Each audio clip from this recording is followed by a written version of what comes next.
A&M anime. We're back again with another Slammer Jammer. You know what I mean? That new hot Fire in the Streets. Fire Force. Yeah. Season 2. Talk to him. Fire Force. Episode you know what? the name. What episode was this? Can I get my bar on? What episode was this? 5. 5, right? Can't get my bar on. This 5. Only Haku get the bars. Yeah, we're gonna leave it on Haku. No, that's lies. Fire Force, you know the name. We're gonna leave it on Haku. Call me Shinra because I be kicking flames. Got the headshot like Hinoa. Yeah. I spike your girl like I'm Hinata. Stop it. Get some help. Continue episode from the last jam fire fight pack action pack episode. Shinra versus Charon continues. You know what? You was right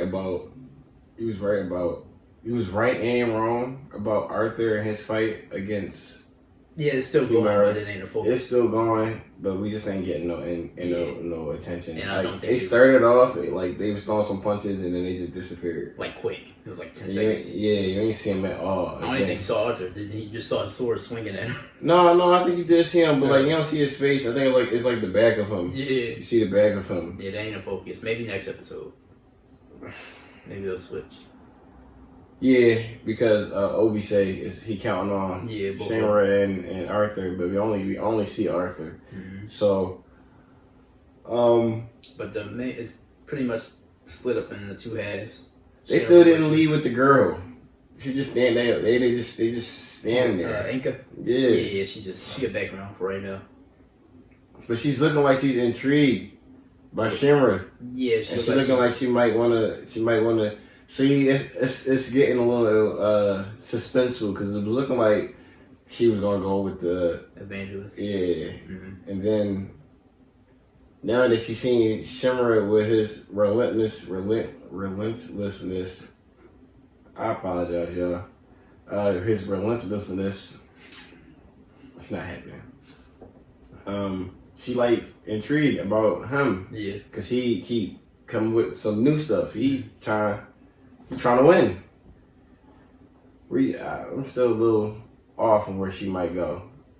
I still say Evangelist. I'm up in the air. I ain't picking a side on that. Right. Well, my boy Shinra is still trying to do Corna signs throughout the fight.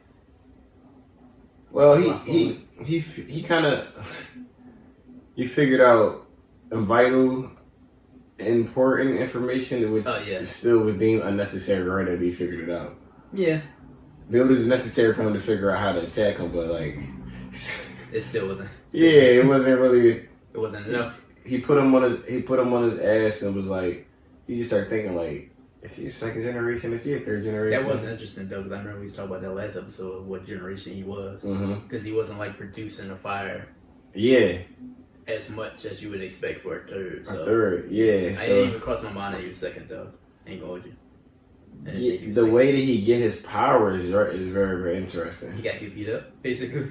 Some type of force. Yeah, he basically taking the body heat off of whatever type of contact. Kinetic energy, I guess. Yeah, like whatever contact from the velocity or the speed of your hit.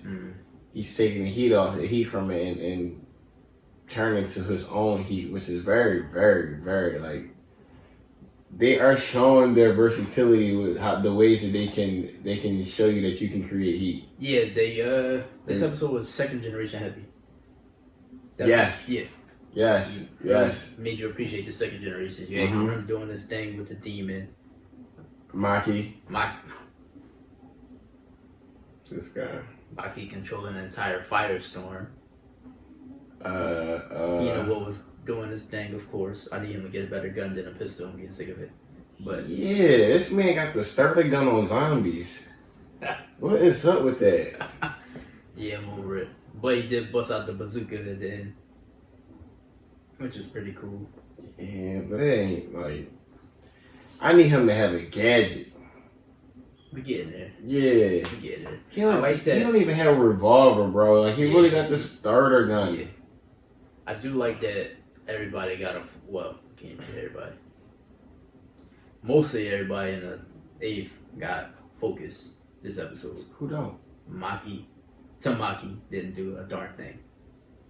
But she's not she's not the 8th. She's the 8th. At this point, she's been with him for how long now? No, but she's back with the first. No, she's not. Yeah, she came to help with Corinne. She was already there. She came to help with Corinne, bro. You sure? Yes. She came with Corinne.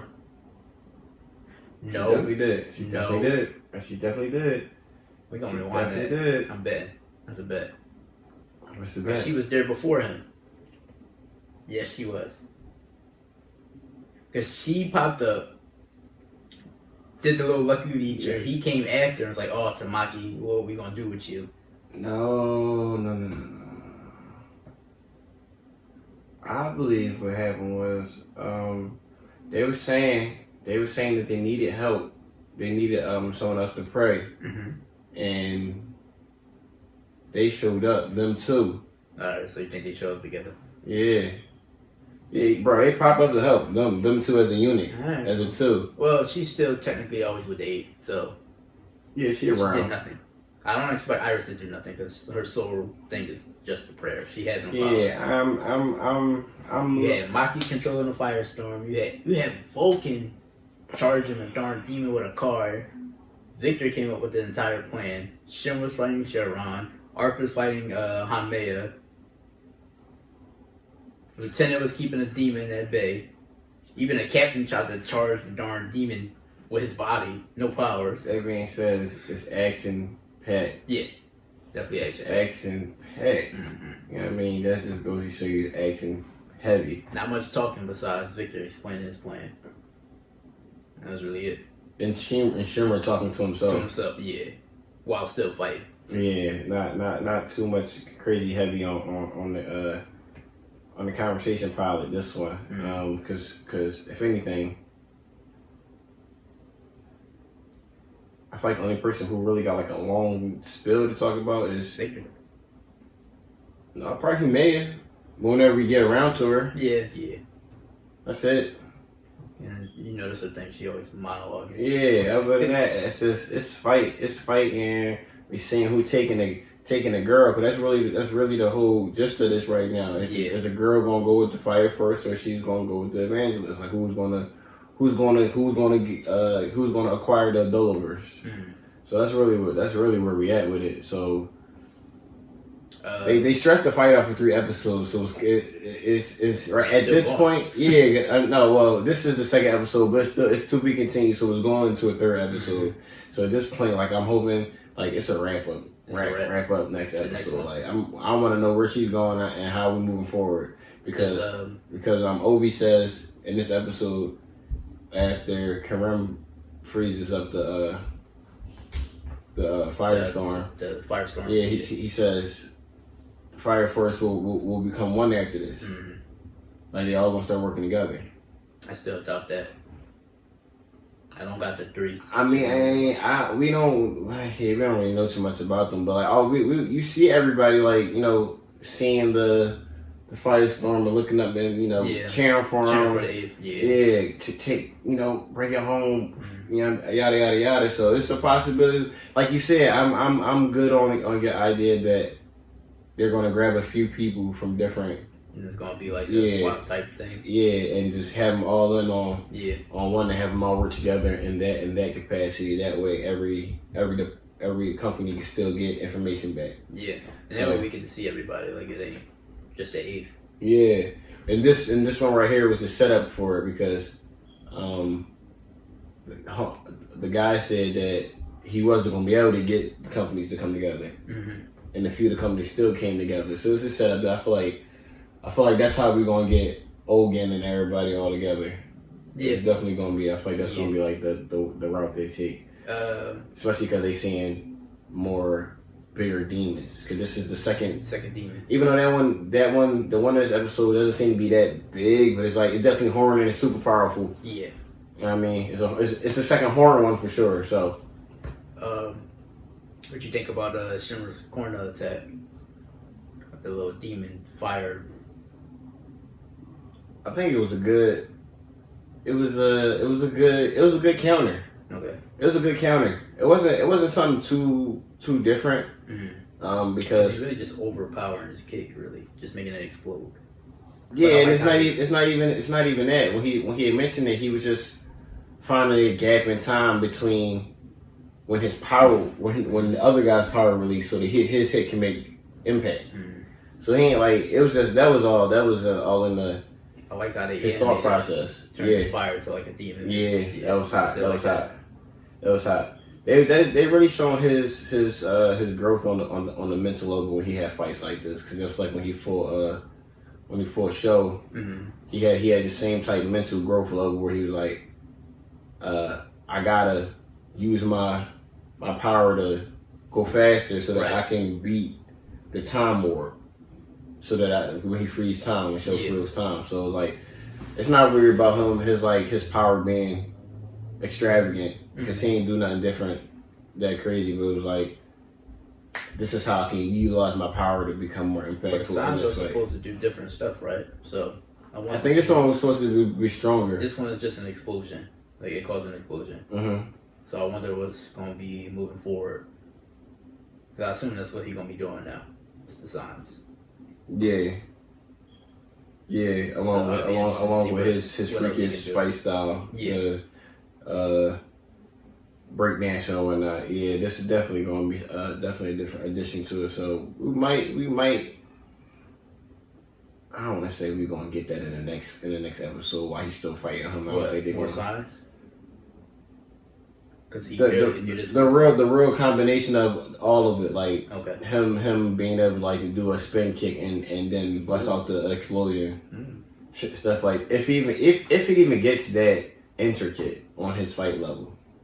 That's just me thinking from like a video game standpoint. Okay. I'm with it.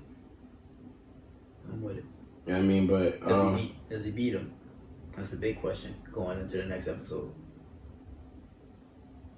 That's the thing. I don't know. I don't know. He gets this big boom, which allows us to believe that maybe if he can get a couple more of these off, it might have a chance. Mm-hmm. But at the same time, the dude does have his squad on the side that just chilling. Yeah, that can play on his you know what I mean, on his behalf to boost his stock if he's not doing well. And because we're not seeing a lot with the Arthur fight, I don't have hope that Arthur is like getting a way to come help. The only way I see it happening is if Shorty Inca her heart goes out to Shinra and she want to rock with them, and she. Well, Arthur can't win anyway because the girl a pillar, so he ain't like I said, he ain't even scratch the surface. So if Shorty wanted to, she could just zap him. Yeah. And mind control him. But yeah, if Inca helps step in, I think Shinra gets a win, but. It's not looking likely like he just going, he ain't like, you know what I mean, just whoop him like. He thinking something just happens to interrupt everything. Yeah, he's getting some good ups, but it ain't enough to make it to be a feat, to be a win. So I don't think that's exactly what I think. It might be an interruption. Yeah, interruption, and everybody gets to break out. Yeah, and then they try to like regroup. The big question would just be: are they leaving by themselves or with Inca? That's really the overall question. Right, and that's what I'm saying. I hope next episode they wrap it up because. All right, we got some good action on some early shit, on some like on some Attack on Titan. First episode gives the first couple episodes usually give us mad action since the season started. So let's wrap that one up and give us the deep again. Yeah. Thank you guys. Like, comment, subscribe. Thank you, owe me a Pepsi. You did this. That was cool.